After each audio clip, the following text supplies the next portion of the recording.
So after the money-printing success of Crash Bandicoot, a small company called Insomniac decided to capitalize on this and make their own money maker, a purple dragon named Spyro.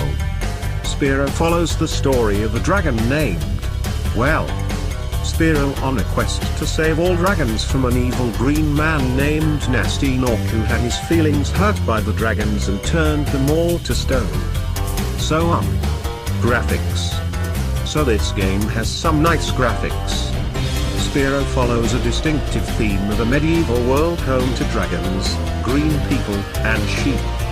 This game has very open worlds with no real set path, and that presented a problem for Insomniac. The PlayStation hardware is not very spectacular, so most developers resorted to using fog as a way to keep the console from exploding. Insomniac actually thought of a nice fix to this problem, which makes the game render faraway objects in low quality, and as you approach said objects, the game increases the detail until you reach the object. Spyro has good graphics overall, although Spyro himself looks a pretty pixely. Now if you've played this game or know anything about anything, you'll know this game has a stellar soundtrack, and I mean stellar. The music was composed by Stuart Copeland, the former drummer of The Police, and his music is amazing. I mean, just listen to this music. The soundtrack has a distinctive feel that is unique to Spyro. But can this game keep up with good gameplay? Well, yes, but let's take this slowly. So this game is an open-world 3D platformer collectathon, in the vein of Mario 64 and the overrated Banjo-Kazooie. You run around, collect stuff, and generally have a good time. Your main collectible in this game are the dragons of the world, as Nasty Nork turned them to stone as previously mentioned. Every time you free a dragon, you get a unique cutscene where the dragons give Spyro hints, or just say this: "Thank you for releasing me!" It gets annoying very quick. In order to find these dragons, Spyro must make use of his unique abilities to find them. Spyro's moveset is pretty simple. He can glide after a jump in order to get to far-off platforms, although this does not always work. A lot of times I'll find myself just missing the glide and hitting the ledge, falling and having to try again. This is something the sequels remedied, but for this game, it's a definite problem.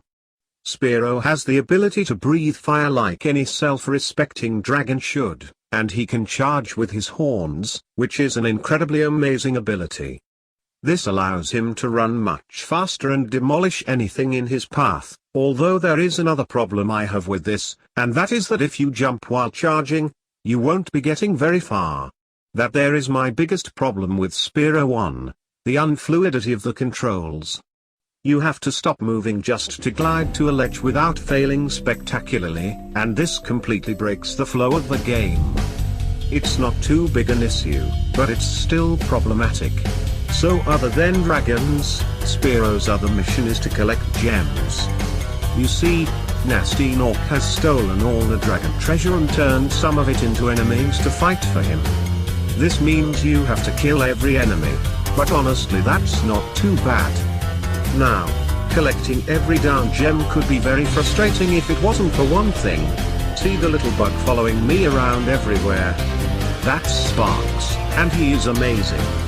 His first and most obvious use is as your health bar, with colors representing how much health you have. But his second and most life-saving use is grabbing all the gems around you for you, and this is incredible. You don't have to slowly crawl and touch every gem, as Sparks grabs close gems for you. There are a finite amount of gems in each level, and unlike some games, you don't lose all your gems whenever you die. These gems go the total completion of the game, so don't think you can skip off getting them. The final collectible in this game are dragon eggs. Have stolen all the dragon eggs, and you must chase them in a frustrating chase to return the eggs. It sucks. This game's levels in general are very open-ended, and don't have you following a set path. You just run around collecting things and that's it. This game can get pretty repetitive as you play for a while, and there is nothing to spice it up.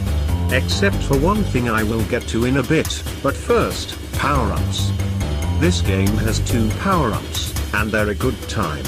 First up is Supercharge, which lets you travel at ludicrous speed. The other power-up is Super Flame, which lets you flame metal.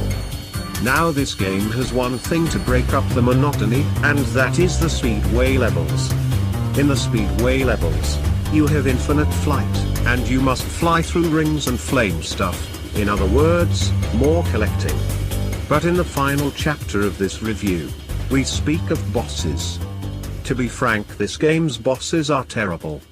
None of them are memorable in the slightest, and they are pretty much just bigger enemies. The boss levels are really just regular levels, so that's a thing. And that's Spyro 1. It's a pretty fun game, although it does have some rough spots, but overall it's a good time. And with all said and done, I give this game a Spyro out of 10.